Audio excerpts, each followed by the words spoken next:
तो गाइस इस नेचर में ना कुछ चीज़ें यार ऐसी होती हैं जिसको सही में यार वियर्ड लगता है।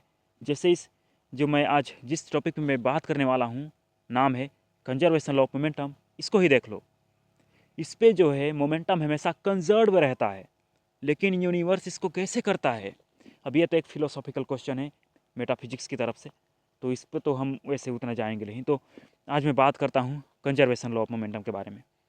अब देखो यहाँ पर इस पे होता क्या है कि मोमेंटम हमेशा कंजर्व रहता है। अब जैसा कि हमें पता है कि कोई भी ऑब्जेक्ट यदि मोशन में है तो मोशन में ही रहता है, यदि वो रेस्ट में है तो रेस्ट में ही रहता है।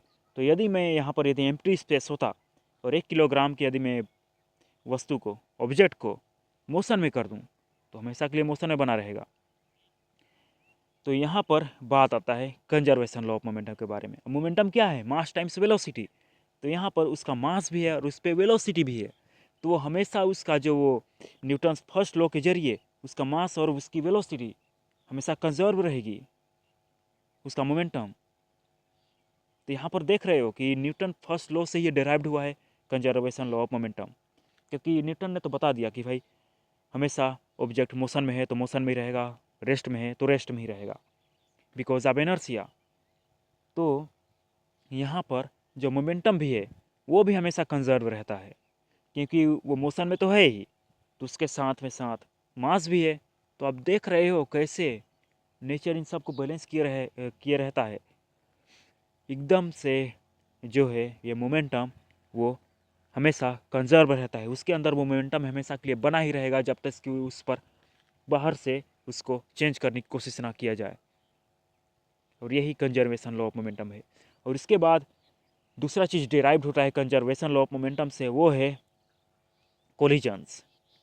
और कोलिजन्स में कुछ नहीं होता। यदि आप एक बॉक्स में, एकदम आइडियल बॉक्स में, उसके अंदर जो भी सारी काइनेटिक एनर्जी है, जो कुछ भी है, वो हीट के जरिए बाहर मान लो डिसिपेट नहीं होता, मतलब बाहर से उसको हीट के जरिए कुछ भी, मतलब अंदर की एनर्जी हमेशा कंजर्व रहती है, ये मान लो। तो उसके अंदर जो भी मोलिक्यूल्स, जो बाल मान लो केंद्र रख देते हैं 4-5, तो वो 4-5 आपस में टकराते रहेंगे हमेशा के लिए उस बॉक्स के अंदर। इलास्टिक कोलिजन मान लो होगा, तो वहाँ का मोमेंटम हमेशा बैलेंस रहेगा, हमेशा कंजर्व रहेगा। अब यहाँ पर देखो कोलिजन में 2 टाइप होते हैं। पहला है इलास्टिक कोलिजन और दूसरा है इनइलास्टिक कोलिजन। अब इलास्टिक कोलिजन में क्या होता है? अब देखो दोनों कोलिजन्स का सेम चीज़ है कि दोनों मोमेंटम को कंजर्व करके रहते हैं, यानी कि moment before collision and momentum after the collision remains same. अब आखिर ऐसा क्यों है? अब इसका जवाब तो देना यार थोड़ा सा मुश्किल है, क्योंकि मेटाफिजिक्स की तरफ से आ जाता है क्वेश्चन कि आखिर ऐसा क्यों है।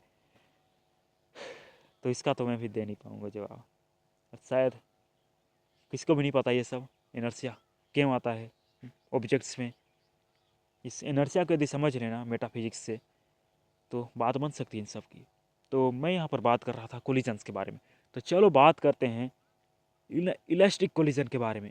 अब इलास्टिक का नाम ही पता चल रहा है कि एकदम इलास्टिक, वहाँ पे कोई भी एनर्जी लॉस नहीं होगा, कुछ भी नहीं, ना तो थर्मल एनर्जी में, ना ही कुछ, मतलब कोई एनर्जी लॉस नहीं होगा।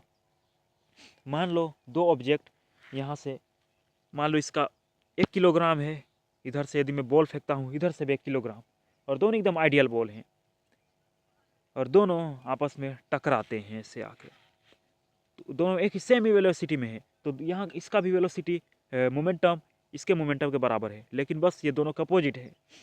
तो दोनों जब आके ऐसे टकराएंगे तो इसने अपना मोमेंटम इसको ट्रांसफ़र कर दिया और इसने अपना मोमेंटम इसको ट्रांसफ़र कर दिया, जो कि इस डायरेक्शन में था और इसका इस डायरेक्शन में था। तो दोनों टकराने के बाद एकदम से बूम ऐसे हो जाएंगे, एकदम सेमी स्पीड में। देख रहे हो दोनों टकराए चले गए। और यहाँ पर यदि इसका जो 2 किलोग्राम वजन होता और इसका 1 किलोग्राम और दोनों की वेलोसिटी सेम होती तो कुछ ऐसे होता। मान लो इसका ऐसे, मतलब उसका हाफ वेलोसिटी हो जाता, ऐसे आता ऐसे, मतलब दोनों ऐसे आते सेम स्पीड से, तो ऐसे हो जाता, ऐसे कुछ ऐसे जाता। तो यहाँ पर देख रहे हो कि कैसे यहाँ पर momentum conservation law of momentum काम करता है। यदि हम कोलिजन्स के पहले भी दोनों की यदि मोमेंटम को यदि ऐड करें तो कोलिजन्स के बाद भी जितना मोमेंटम आएगा वो दोनों एक ही होगा। और यहाँ पर बात होता है इनइलास्टिक कोलिजन की। इनएलास्टिक कोलिजन में भी हमेशा मोमेंटम कंजर्व रहता है। जैसे आप देख लो, सर्दी है कि दो कार आपस में टकरा रहे हैं।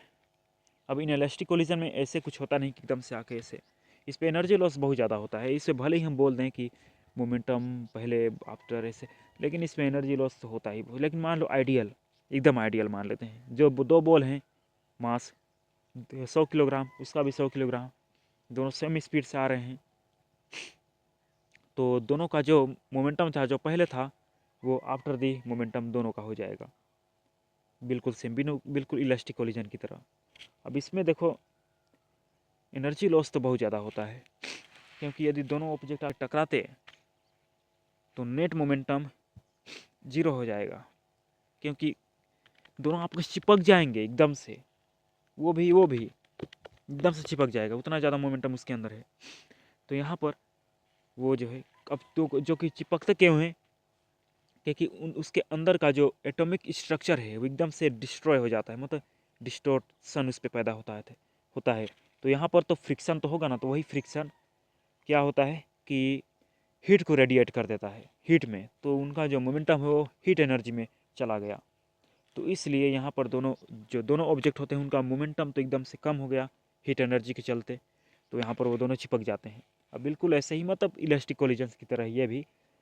तो इस पर इसका इक्वेशन क्या है, m1v1 + m2v2 = mv आफ्टर, यानी कि कोलिजन के पहले कोलिजन के बाद दोनों का सेम होता है। यदि उसके एनर्जी को भी ऐड कर दे, यानी कि जितना भी एनर्जी ऐड हुआ है तो ये मतलब कम हुआ है उस पर।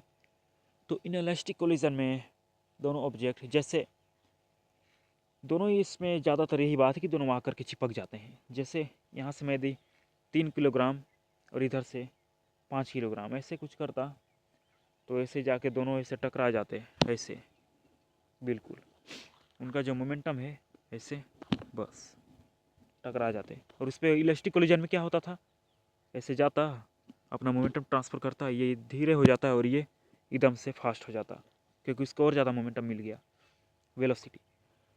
तो इनएलास्टिक कोलिजन में क्या होता है कि बिल्कुल से ऐसे टकराते, दोनों चिपक जाते हैं और ऐसे चले जाते हैं।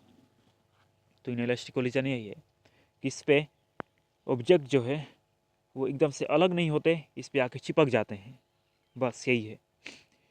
अब रियल लाइफ में तो हम देखते हैं तो इनएलास्टिक कोलिजन में हमें इलास्टिक कोलिजन बहुत कम दिखता है, सिर्फ कुछ एटॉमिक, मतलब क्या बोलते हैं, मोलिकुलर लेवल पे ही हमें ज़्यादा इलास्टिक कोलिजन दिखता है, क्योंकि बस वही दिखता है यार, बस मान लो।